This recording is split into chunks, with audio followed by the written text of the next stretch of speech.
The lighter clicked once. Then again. A thin flame rose, trembling in the air, reflected in 40 widened eyes.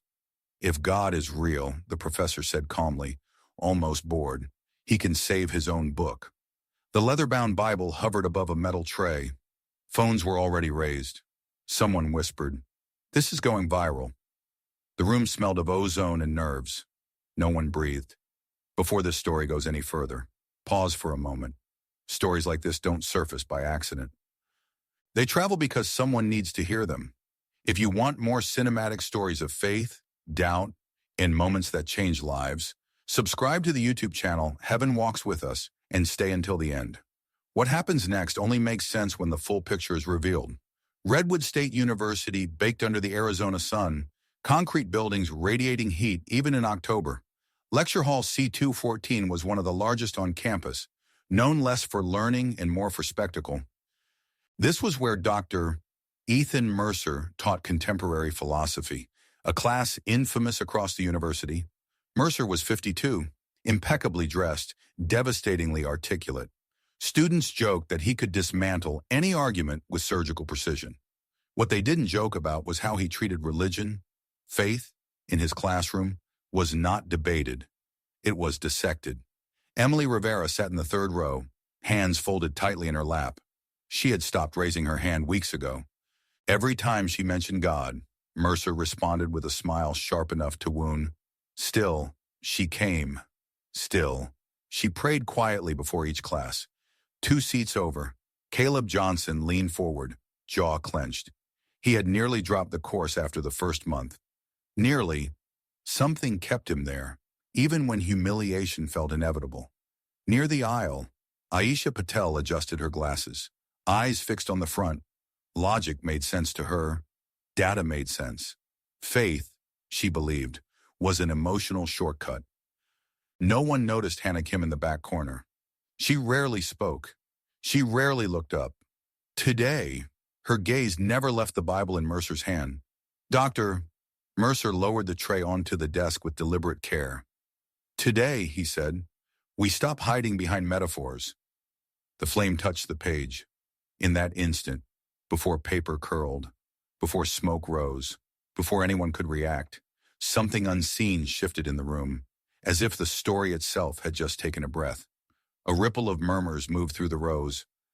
Some students smiled nervously, others froze, unsure whether to look or record. This was no longer a lecture.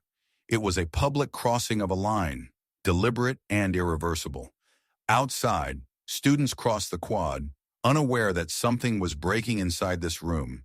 Beliefs were about to collide with memory, pain with pride, certainty with something none of them could yet name. This moment would follow them long after grades were posted and semesters ended. The fire was only the beginning. What followed would not fit neatly into arguments or syllabi. It would demand witnesses, not opinions, and it would leave no one in that room unchanged. And none of them understood how personal this story was about to become. Redwood State University did not advertise itself as controversial, but controversy clung to it anyway.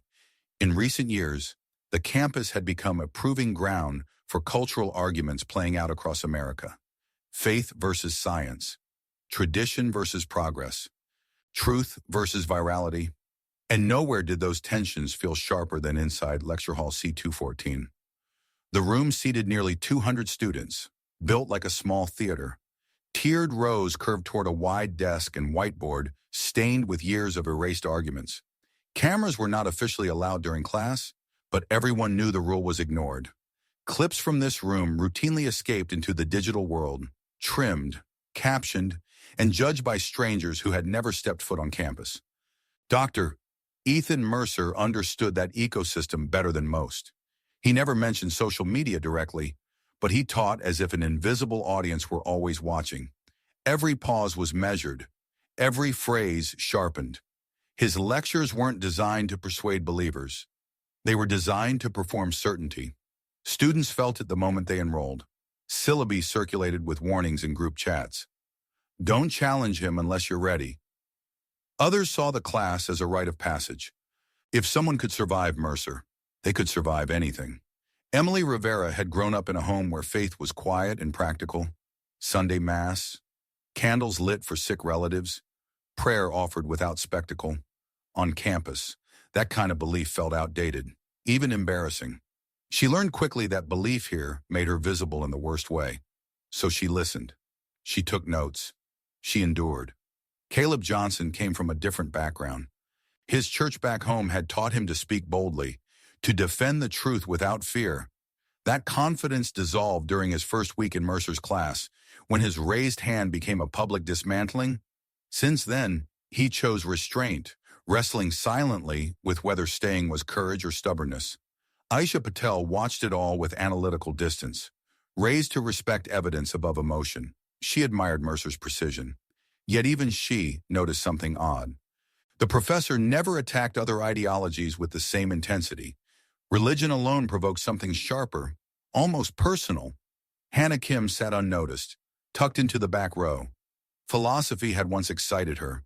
Lately, it only magnified the weight she already carried. Questions about meaning felt less theoretical when getting out of bed required effort. She came to class because attendance was mandatory, not because she believed answers waited there. When Mercer ignited controversy, it was never spontaneous. He escalated carefully, week by week, dismantling sacred language, reframing ancient beliefs as social experiments gone wrong. The class learned to anticipate moments of confrontation, like storms on the horizon. Still, no one expected this. Outside the building, a group of students laughed, backpacks slung over shoulders, unaware that inside lecture hall C214, something had shifted. The day felt ordinary by every measurable standard.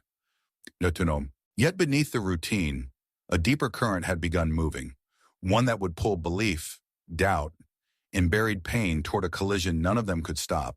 No syllabus prepared them for what would soon demand courage, honesty, and consequences far beyond academic debate alone. To most of the university, Dr. Ethan Mercer was an intellectual celebrity.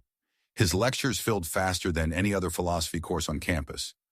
Students who had never opened a philosophy book before enrolled just to watch him work.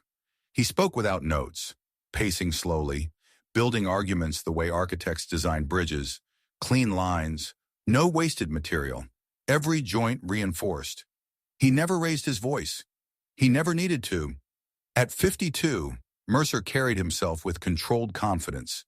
Gray threaded through his hair, cut short and precise. His suits were modern but understated, chosen carefully to project authority without vanity. He wore no visible symbols of belief, no crosses, no rings, nothing that hinted at allegiance to anything beyond reason itself. In class, he positioned himself not as an aggressor, but as a liberator. "I'm not attacking anyone," he often said, palms open in a gesture that appeared generous. "I'm offering intellectual freedom." Yet the pattern was unmistakable. When a student referenced faith, Mercer leaned in. His questions sharpened. His tone shifted from explanatory to surgical. He dismantled ideas methodically, then turned to the room as if to say, "Observe the result." Some students laughed nervously. Others avoided eye contact. A few nodded, impressed by the clarity. And those who believed learned quickly that belief here came at a cost. Mercer framed religion as an outdated operating system, once useful, now dangerous. He cited history with ease. Wars, abuses, corruption. His examples landed hard because they were real. He never needed to exaggerate. Reality, he argued, was damning enough. What students didn't see was how personal it all was. In his office, shelves overflowed with books: Nietzsche, Dawkins, Hitchens, Camus, spines worn from use, pages dense with annotations. But mixed among them were older volumes, shoved farther back, rarely touched. Commentaries, Bibles, relics of a life Mercer never referenced. He arrived early each morning and stayed late. Colleagues described him as professional but distant. He declined invitations to department gatherings. He avoided conversations that drifted toward childhood or family. When asked, he offered only fragments. Complicated, he'd say, and redirect. The intensity he brought into the classroom was not fueled by curiosity. It was fueled by certainty. Certainty forged over decades, hardened by disappointment and rage carefully disguised as logic. Mercer believed belief itself was the enemy, not just incorrect, but dangerous. He saw it as a virus passed down through families, immune to evidence, sustained by fear, and in his mind, no institution embodied that threat more than Christianity. That morning, as he walked toward Lecture Hall C214 with the Bible tucked inside his leather briefcase, his expression was calm, focused. He had rehearsed the moment repeatedly, not for drama, but for impact. This would not be an argument. It would be a demonstration. A line would be crossed deliberately, publicly. The kind of line that could not be uncrossed. He believed that once students saw it, once they watched something sacred reduced to ash, they would finally understand. What Mercer did not account for was the cost of certainty when it collides with truth that refuses to stay buried. He did not realize that beneath his control, beneath the performance, something unresolved had been waiting patiently for years. And today, it was finally going to speak. Long before Ethan Mercer learned how to command a lecture hall, he learned how to sit perfectly still. The church of his childhood stood just outside a small Oklahoma town, a white megachurch with a glowing cross visible from the highway. On Sundays, the parking lot filled with trucks and sedans, families dressed in pressed shirts and practiced smiles. Inside, worship music swelled, hands lifted, voices unified. From the pulpit, Pastor Daniel Mercer spoke with conviction and charm, his sermons broadcast on local television, his reputation spotless. To the congregation, he was a shepherd. To his son, he was unpredictable. At home, the Bible never rested on a coffee table. It lived in his father's hands. Verses were recited not as comfort, but as warning. Obedience was framed as holiness. Questions were framed as rebellion. Mistakes were not corrected. They were punished. Ethan learned early that silence was safer than honesty. When he struggled with homework, his father quoted scripture about diligence. When he cried, he was reminded that weakness displeased God. Discipline arrived swiftly. Justified always is love. Spare the rod, his father would say, voice calm even as fear flooded the room. His mother watched from the edges, eyes tired, hands folded tightly. She rarely intervened. When she did, it was gentle and brief, as if she feared becoming another target. Afterward, she would slip into Ethan's room, sit beside him on the bed, and whisper apologies she never said aloud during the day. Faith, in that house, was not something to lean on. It was something to survive. At school, Ethan excelled. Teachers praised his intelligence. Classmates admired his vocabulary. He learned that knowledge earned approval in ways obedience never did. Books became refuge. Questions became power. Philosophy arrived like oxygen. The turning point came when he was 14. Rumors spread quietly at first, then louder. Meetings behind closed doors, whispers in hallways. His father's sermons grew sharper, angrier, as if volume could smother truth. Eventually, the story broke open. A relationship. Church funds misused. Private sin exposed publicly. The congregation fractured overnight. His mother retreated into herself. The house grew silent in a different way. Heavy, empty. Within 2 years, she was gone, officially from heart failure, though everyone close knew grief had finished what stress began. Ethan stood at her funeral, listening to the same scriptures that had once justified pain, now offered as comfort. They sounded hollow, performative. He felt nothing but a tightening resolve. If this was God, Ethan wanted no part of him. He left home with a single certainty. Faith was a lie powerful men used to control weaker ones, and he would never be weak again. Years later, students would hear Dr. Mercer speak with absolute confidence about the dangers of religion. They would mistake his clarity for objectivity.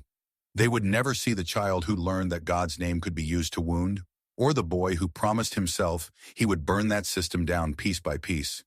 The past had not stayed buried. It had simply been waiting for the right moment to surface. The scandal did not end quietly.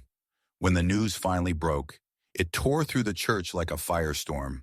Donors pulled funding, board members resigned, Sunday attendance dropped by half in a single month. Pastor Daniel Mercer disappeared from the pulpit almost overnight, replaced by guest speakers who avoided his name as if it carried contagion. At home, the fallout was worse. Phone calls rang unanswered.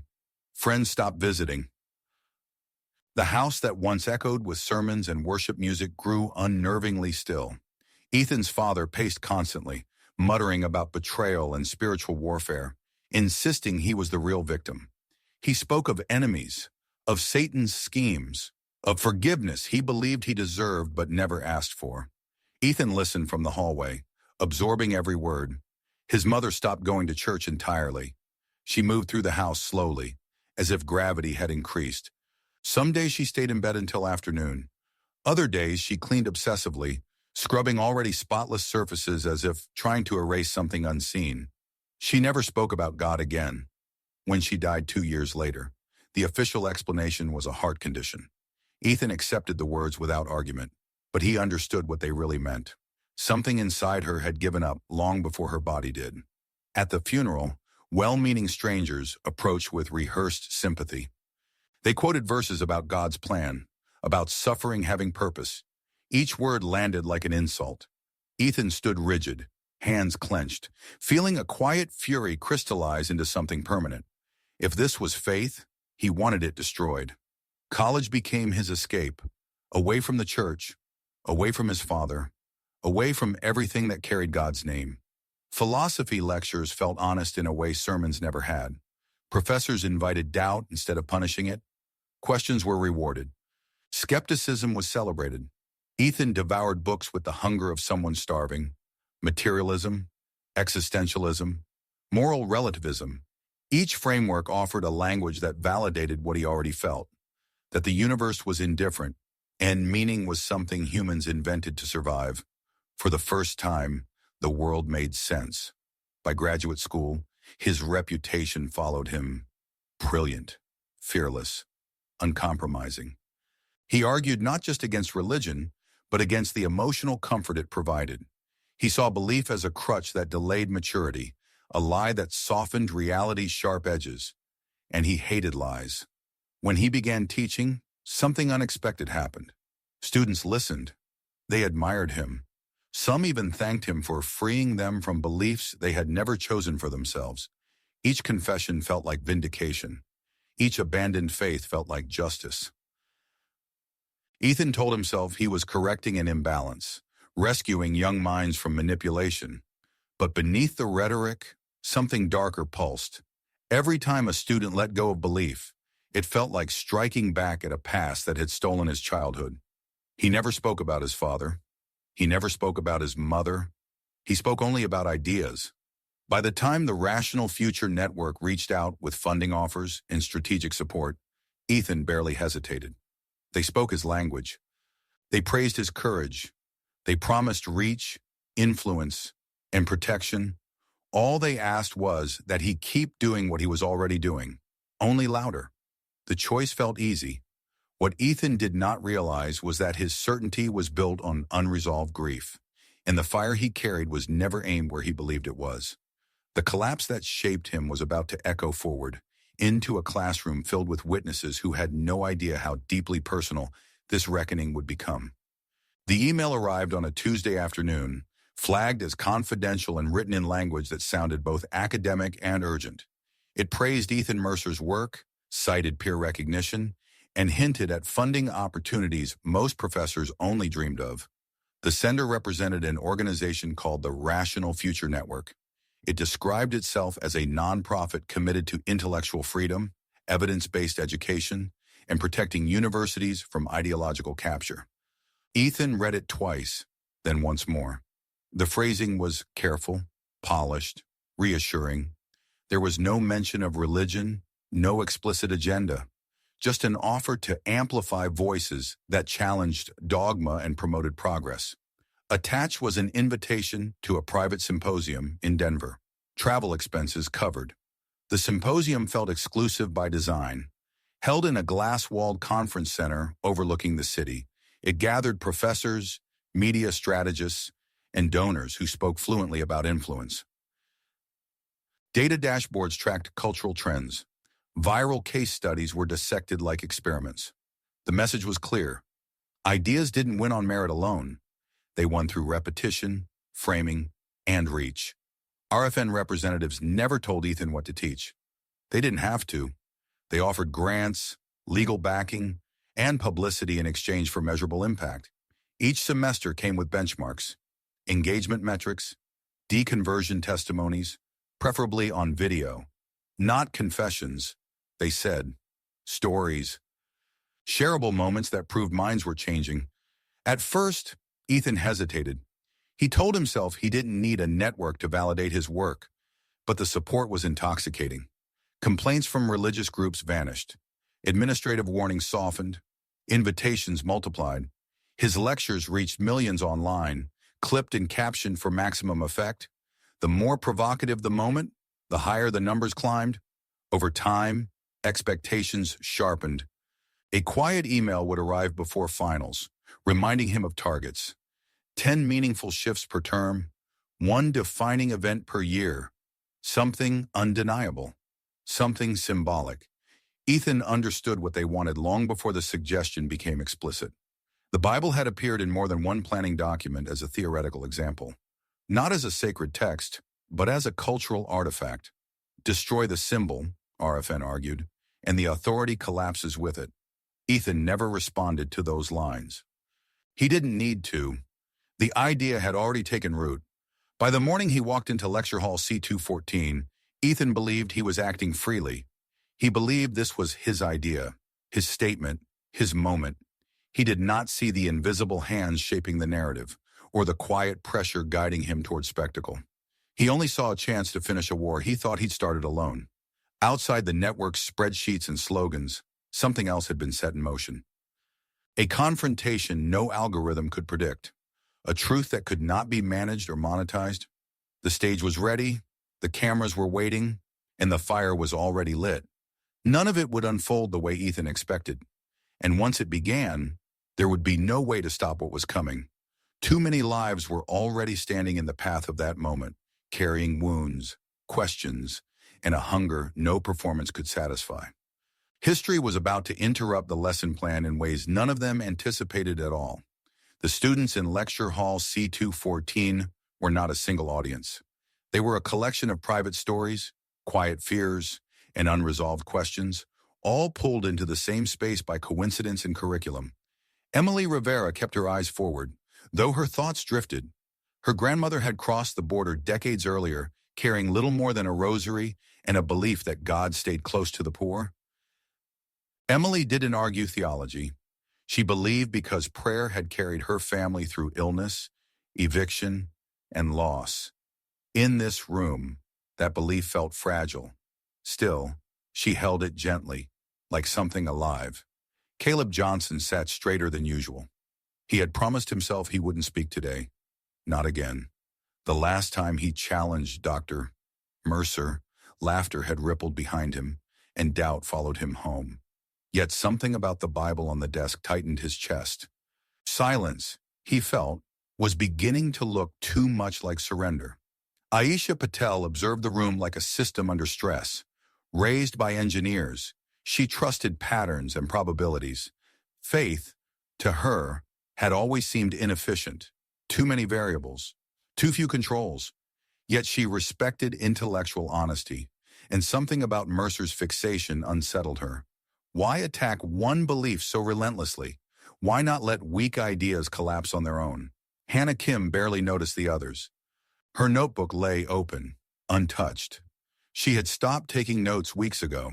Words like meaning and purpose floated above her like abstractions with no weight. Lately, every day felt like something to endure rather than inhabit. She had almost skipped class entirely, but routine was easier than explaining absence. Around them, students shifted in their seats, whispering speculation. Some hoped for fireworks. Others feared them. Phones rested just beneath desks, ready. The air carried a sense of anticipation that had little to do with philosophy. Dr. Mercer surveyed the room with practiced ease. He recognized the dynamics instantly, the believers bracing, the skeptics curious, the undecided leaning forward. He had seen this formation many times before. Today, he intended to break it. Philosophy, he began, voice measured, is not about comfort, it's about courage. Emily's fingers tightened together. Caleb exhaled slowly. Aisha adjusted her posture, preparing to analyze. Hannah lifted her head, eyes dull but attentive. Mercer reached into his briefcase and placed the Bible squarely on the desk. Its presence altered the room's balance. Conversation stopped. Someone in the back let out a short, nervous laugh. This, Mercer continued, is an artifact, a powerful one, and like all artifacts, it deserves examination. Emily felt heat rise behind her eyes. Caleb's jaw clenched. Aisha leaned forward despite herself. Hannah stared at the book as if it were a door she had never dared open. None of them knew that this moment would fracture their lives into before and after. None of them knew that the beliefs they carried, defended, doubted, or ignored were about to be tested by something far more personal than argument. The lecture had begun, but the lesson ahead would demand more than intellect. It would demand truth. Dr. Mercer did not raise his voice when he spoke about the Bible. He didn't need to. His tone was controlled, almost clinical, as if he were introducing a lab specimen rather than a sacred text. For over 2,000 years, he said, resting one hand on the leather cover, this book has shaped laws, justified wars, controlled bodies, and silenced questions. A few students typed rapidly, fingers flying as if capturing something historic.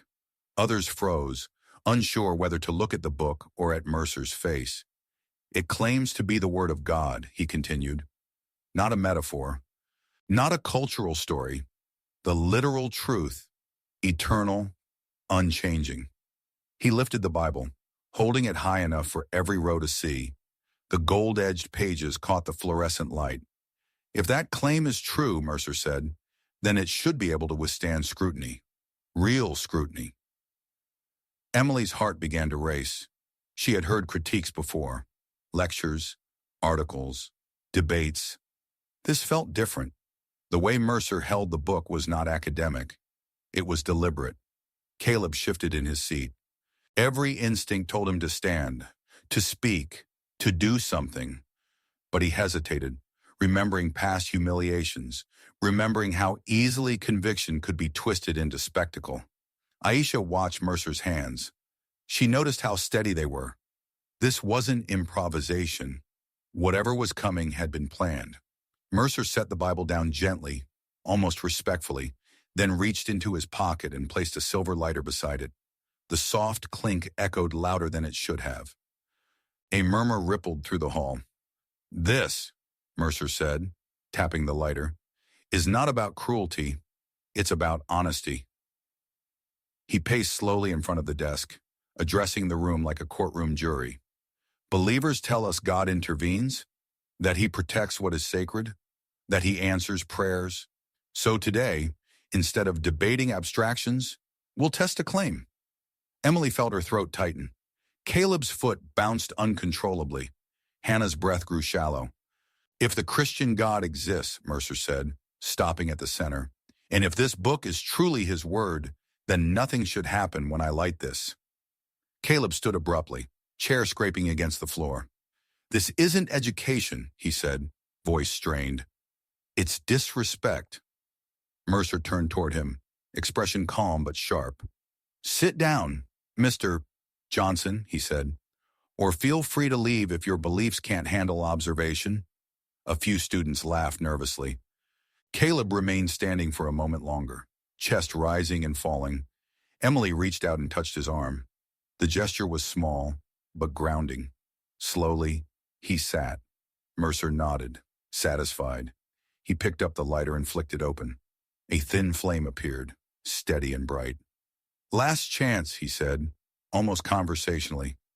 If your God wants to make himself known, now would be efficient. The room went silent. No coughs, no whispers. Even the hum of the lights seemed louder. Mercer lowered the flame toward the edge of the page. At the exact moment the fire touched paper, something shifted, subtle, almost imperceptible. A change in pressure, a sensation like air moving where it shouldn't. The page began to curl. Smoke rose, and somewhere in the back of the room, though no one yet understood it, a story far greater than Mercer's experiment was already taking control. The paper caught faster than anyone expected. A thin orange line raced along the edge of the page, curling it inward as smoke spiraled toward the ceiling. The scent was sharp and bitter, unmistakable. Someone near the aisle covered their mouth. Another student whispered a curse under their breath. Doctor, Mercer did not flinch. He placed the burning Bible into the metal tray he had prepared, adjusting it carefully so the flames would spread evenly. The precision unsettled more than the act itself. This wasn't rage. It was method. There, Mercer said, stepping back. Nothing mystical, just chemistry.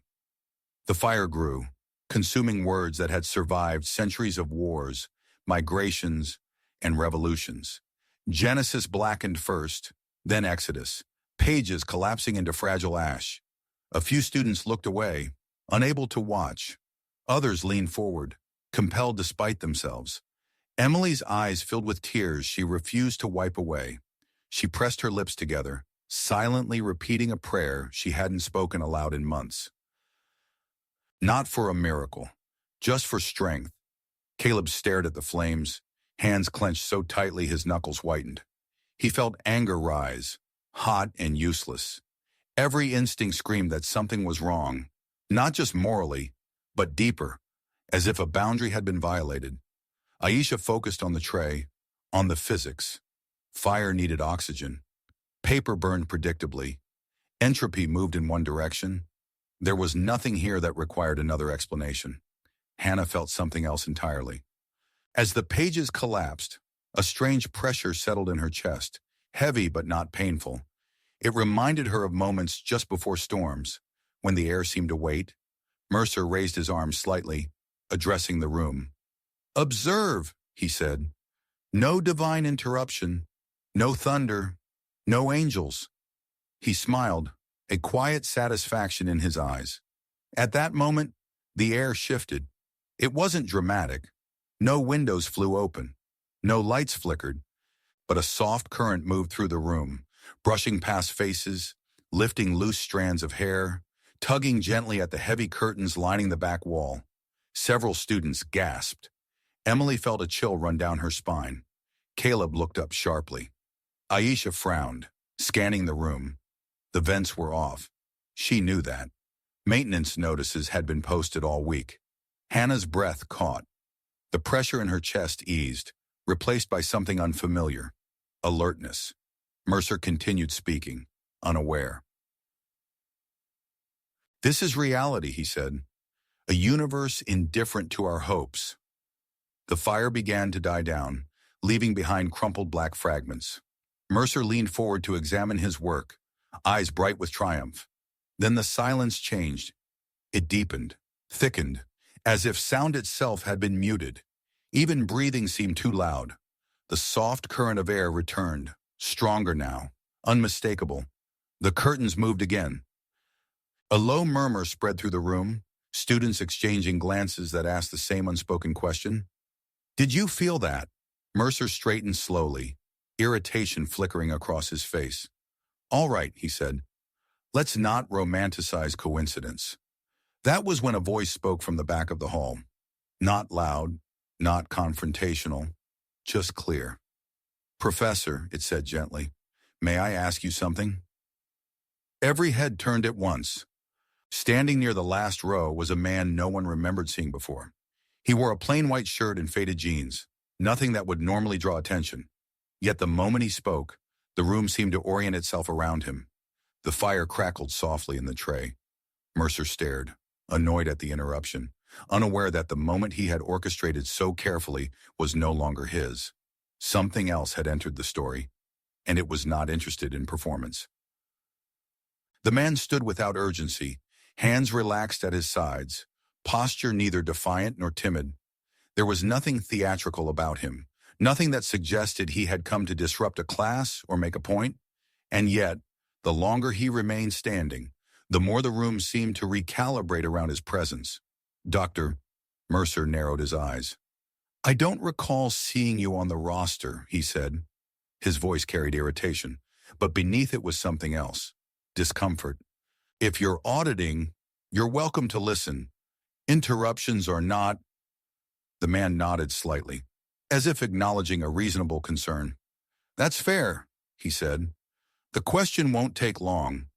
His voice was calm, unhurried, not loud enough to command attention, yet impossible to ignore. It didn't echo, but it carried, reaching the front rows as easily as the back. Emily felt her hand stop shaking. Caleb leaned forward, heart pounding. Aisha studied the stranger with narrowed focus, noting details she couldn't quite explain. The steadiness of his gaze, the way his presence seemed to reduce the noise in her thoughts. Hannah felt something loosen inside her chest. For the first time that day, breathing felt natural. Mercer crossed his arms. Go on, he said. The man gestured toward the metal tray, where smoke still curled faintly upward. You asked what kind of God would allow his own book to burn, he said. That's a serious question. May I answer it? A ripple of unease passed through the students. Mercer scoffed softly. By all means, enlighten us. The man took a single step forward, not toward the desk, toward the space between the rows, closing the distance with the audience rather than the authority. A God who values freedom, he said, not compliance. Mercer's lips twitched. Freedom to do what? Exactly? To choose, the man replied. Even to choose wrongly. A few students exchanged looks. The man continued, voice steady. Love that is forced isn't love. Belief that's coerced isn't faith. If God intervened every time someone misused his name or his word, humanity wouldn't be free, it would be managed. Mercer shook his head. That's a poetic excuse for absence. The man met his gaze without flinching. Or it's the cost of genuine relationship. Aisha's pen hovered above her notebook. The argument wasn't new, but the delivery unsettled her. There was no defensiveness in it, no agenda she could detect. Emily felt tears well again, but this time they didn't feel like defeat. Caleb swallowed hard, the familiar tension in his chest easing slightly. Mercer stepped closer to the desk. So your God just watches, while books burn, while people suffer? The man nodded slowly. He watches, and he weeps, and he acts in ways that don't override the very freedom that makes love possible. Convenient, Mercer snapped. Painfully inconvenient, the man replied. The room was silent now, every student locked into the exchange. The man gestured again toward the ashes. Paper can be burned, ink can be erased, but what this book points to, truth, hope, mercy, those don't live in cellulose. You can destroy symbols without touching what they signify. Mercer felt an unexpected pressure build behind his ribs. He dismissed it immediately. You're speaking in abstractions, he said. Nice words. Empty. The man's expression didn't change, but something in his eyes sharpened. Then let me be specific, he said quietly. And with that, the air in the room seemed to lean forward, as if whatever came next would no longer be theoretical at all. The man didn't raise his voice when he spoke next. He didn't need to. The room had already yielded its attention. You're right about one thing, he said, eyes still on Dr. Mercer. Words written on paper are fragile. They've always been. Mercer folded his arms tighter. Then we agree. Not entirely. The man stepped closer to the desk, stopping just short of the metal tray. The faint glow of dying embers reflected in his eyes. Tell me, Professor, he said, when a student reads a sentence that gives them courage to keep living, where does that sentence exist? A murmur stirred. Hannah's breath caught. In the mind, Mercer replied quickly. In neural patterns. And when someone forgives instead of retaliates, the man continued, where does that choice come from? Mercer hesitated. From psychology, conditioning. The man nodded, as if considering the answer seriously. And when a person who has every reason to become cruel chooses mercy instead, he said, is that conditioning too? Aisha felt a tightening behind her eyes. She didn't like the direction this was going, not because it lacked logic, but because it pointed somewhere logic alone didn't reach. The man turned slightly, addressing the room without losing Mercer. You can burn every Bible in the world, he said. You can erase languages, censor stories, rewrite histories, but you cannot burn what transforms people from the inside out. You can't incinerate conscience. You can't scorch hope. Emily pressed a hand to her mouth, tears finally slipping free. Caleb felt something lift, like a weight he hadn't known he was carrying. Mercer laughed sharply. That's inspirational rhetoric, he said. Nothing more. The man met his gaze again, gently but unyielding. Then why does it bother you so much? The question landed harder than any accusation. Mercer felt heat rise in his chest. It doesn't... Then why did you plan this? The man asked softly. Why not let belief fade quietly on its own? The room seemed to contract.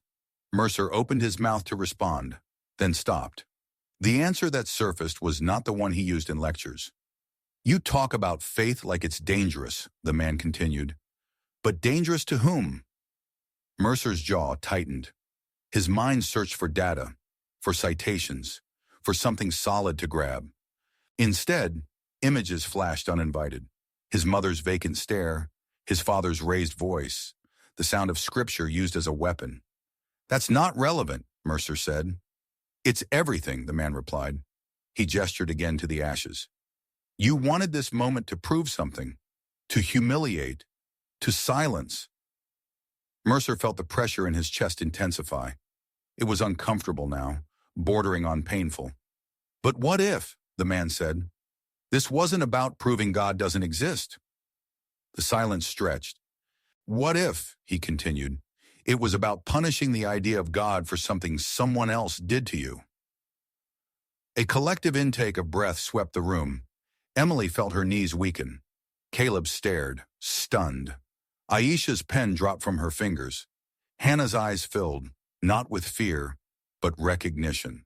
Mercer froze. No, he said quickly. You don't know anything about me? The man didn't argue. He only stepped back slightly, giving Mercer space, as if offering a choice. Then correct me, he said gently. Mercer swallowed hard.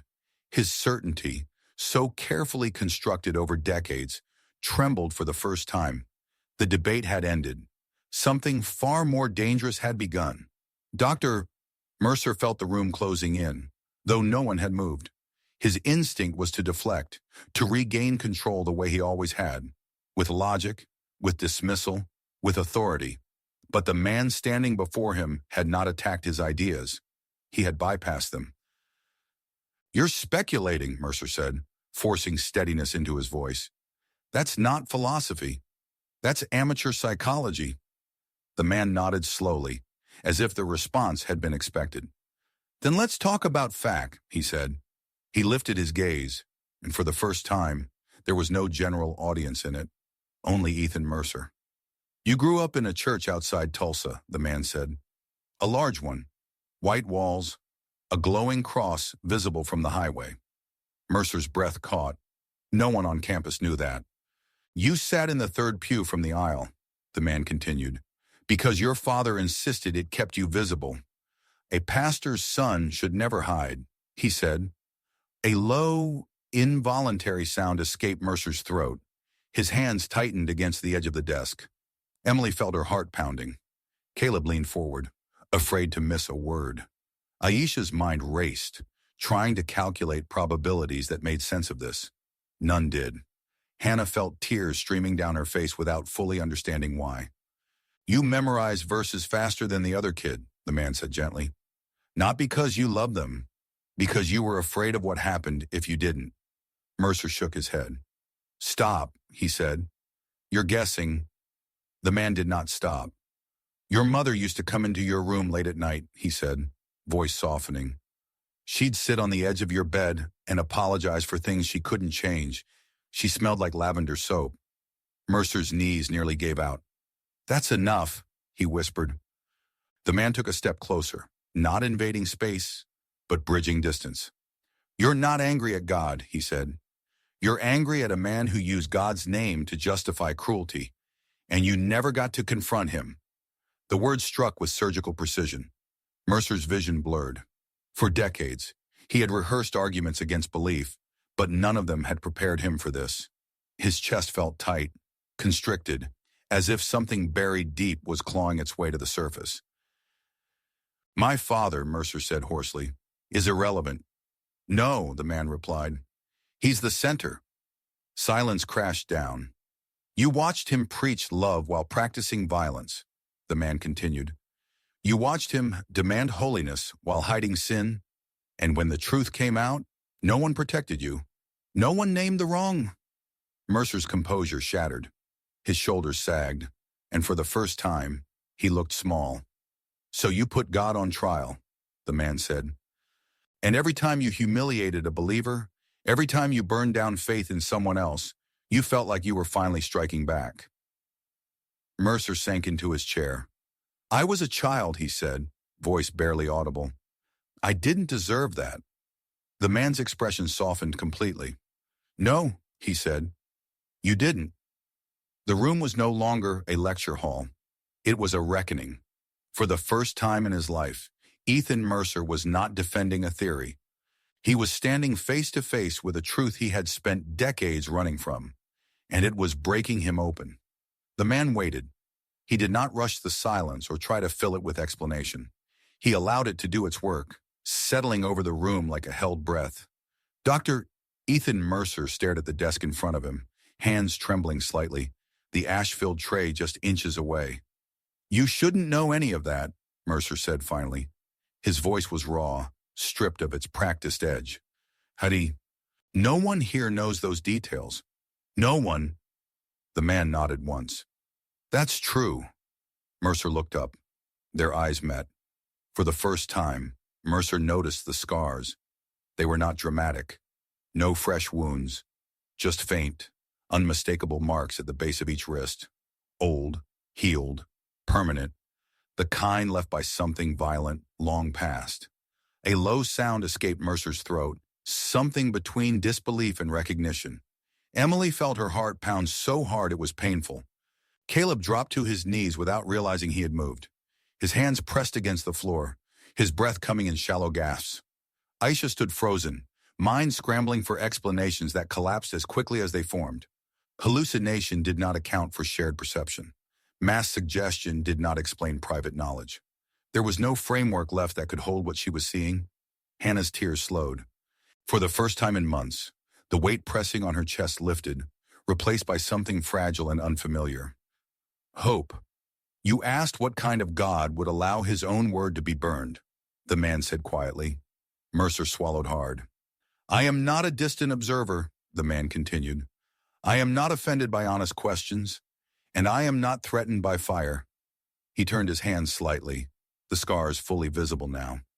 "I have been wounded by religion misused," he said. "I have been condemned by those who claim to speak for God while rejecting his heart. Hypocrisy did not begin in your century." Mercer's eyes filled. "You stood in this room today believing you were exposing a lie," the man said. "But you were crying out for justice, for truth, for someone to say that what happened to you was wrong." Mercer's shoulders shook. "I hated him," he whispered. "I hated God." The man stepped closer, his voice gentle but unwavering. "I know." The word carried no accusation, only understanding. "You hated what was done to you," the man said, "and you confused the abuser with the one whose name he used." Mercer's breath broke into sobs he could no longer contain. "I tried to kill it," he said, gesturing weakly toward the ashes. "I thought if I destroyed it, the pain would stop." The man knelt in front of him, bringing himself level with Mercer's eyes. "You cannot heal by burning what reminds you of the wound," he said. "Healing begins when the truth is named, and the lie loses its power." The room felt charged, alive in a way none of them had ever experienced. No one moved. No one spoke. "You have been arguing with me your entire life," the man said softly, "and I have never once turned away." Mercer looked at him, eyes red, face unguarded. "Who are you?" he asked, though something inside him already knew. The man smiled, not triumphantly, not dramatically, but with the quiet certainty of someone who had waited a long time to be recognized. "I am the one who was wounded," he said, "and the one who heals." The words settled into the room like truth finding its place, and somewhere deep within Ethan Mercer, a war he had been fighting since childhood finally began to end. No one spoke as the man rose and turned toward the metal tray. The ashes lay still, dull and gray, the remains of pages that moments earlier had carried fire. The room held its breath. Phones hung forgotten at students' sides. Even Dr. Mercer seemed unsure whether to stand or kneel, caught between reflex and reverence. The man placed one hand gently over the tray, not in command, not in spectacle, simply there. A current moved through the room again, stronger this time, unmistakable. Curtains lifted as if stirred by an unseen tide. The air thickened, charged, alive. Emily felt warmth spread through her chest, replacing the ache that had lived there all semester. Caleb pressed his forehead to the floor, tears soaking into the carpet. Hannah closed her eyes, afraid that if she looked away, whatever was happening might vanish. Isha did not look away. She watched the ashes. They shifted. At first it seemed like coincidence, a trick of airflow. But then the fragments began to gather, pulling inward with purpose. Hutana. Blackened pieces aligned, edges finding edges, fibers reknitting as if time itself were folding backward. Aisha's pulse thundered in her ears. Entropy does not reverse. That truth had been drilled into her since freshman year. Burned material does not reassemble. Energy disperses. Systems decay. And yet the ash rose. Sheets formed where there had been powder. Charred gray softened to cream. Letters returned, crisp and black, lines straightening as though written anew. In less than a minute, what had been destroyed stood whole again. The Bible rested in the tray, untouched, pristine. A collective gasp swept the hall. Several students stumbled to their feet. Others covered their mouths. One began to laugh softly, the sound breaking into sobs. Phones came up too late, hands shaking, lenses struggling to focus on what should not exist. Aisha stared, unblinking. Her mind raced through possibilities, illusion, substitution, sleight of hand, but each collapsed instantly. She had watched the fire. She had watched the ash. There was no gap, no mechanism, no explanation left standing. Dr. Mercer approached the desk as if drawn forward. He reached out with trembling hands and lifted the book. It was warm, not hot, solid, real. He opened it at random. The words met him like a voice he had not expected to hear. "Come to me, all who are weary and burdened, and I will give you rest." His breath hitched. Tears fell, darkening the page. Around him, the room had transformed. The tension that once felt sharp now felt sacred. No one argued. No one scoffed. The moment demanded silence, not commentary. The man withdrew his hand and stepped back. "This is not a performance," he said quietly. "It is a mercy." He looked at Dr. Mercer with steady compassion. "You asked what kind of God would allow his word to burn," he said. "A God who values your freedom more than his reputation. A God who allows you to choose, even when that choice wounds him." Dr. Mercer sank to his knees. The book had been restored, but it was not the only thing being brought back from ashes. In that stillness, the future quietly shifted. Careers, arguments, and carefully built identities loosened their grip. What had been ash now testified to restoration, not as proof to be debated, but as an invitation to be answered.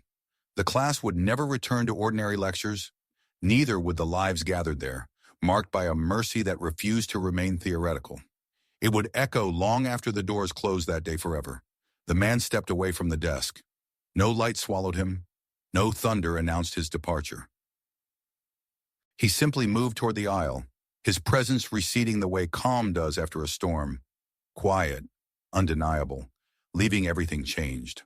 Before he reached the door, he turned once more. Truth doesn't end arguments, he said gently. It ends running. And then he was gone. No one saw him leave. The silence that followed was heavier than anything before it. Not empty, but full, like a room still vibrating after music stops. Dr.